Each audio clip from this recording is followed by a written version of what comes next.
நான் ரசித்த புத்தகம். என்னுடைய தனிமையில் துணை இருந்த உற்ற நண்பர்கள் புக்ஸ் அண்ட் மியூசிக்.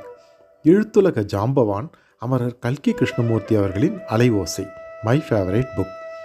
அமரர் கல்கி என்றாலே ஞாபகம் வரும் படைப்புகளில் சமூக நாவலான அலைவோசை எனக்குள் ஒரு பெரிய தாக்கத்தை ஏற்படுத்தியதற்கு காரணம், இந்திய சுதந்திர போராட்ட லட்சியம் வெற்றி பெற்றாலும் அதன் விளைவாக ஏற்பட்ட பாகிஸ்தான், லாகூர், அமிர்தசரஸ் பிரிவினை துயரங்கள், தியாகங்கள் அனைத்தும் உணர்வு பூர்வமாக உடன் இருந்து பார்த்த அனுபவத்தை இந்த புதினத்தின் மூலம் கல்கி அவர்கள் தருகிறார். புத்தகம் 1934 முதல் 1948 வரையிலான இந்திய சுதந்திர போராட்ட பின்னணியில் அப்போதே 1948 கல்கி வார இதழில் வெளியிடப்பட்டது.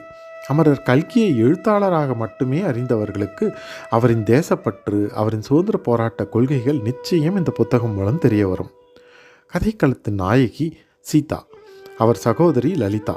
லலிதாவை மணக்க எண்ணி சீதாவை மணந்த ஆங்கிலேய அரசாங்க அதிகாரி ராகவன். சூர்யா, தீவிர சுதந்திர போராட்ட சோஷலிச வீரர்.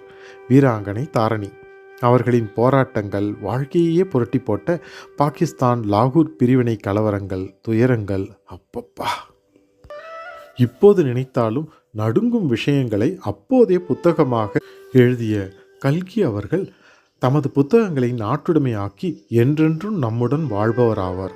அவரே புகழ்ந்த ஒரே புத்தகம் இந்த அலைவோசை. அவர் மறைவுக்கு பிறகு சாகித்ய அகாடமி விருது பெற்றது. ரஷ்ய மொழியிலையும் மொழிபெயர்க்கப்பட்ட இந்த மலிவுலை புத்தகத்தை ஒரு முறையாவது படியுங்க, வரலாற்றை அறியுங்கள். மீண்டும் அடுத்த மை ஃபேவரட் புக் செஷனில் சந்திக்கும் வரை, திஸ் இஸ் மனோ.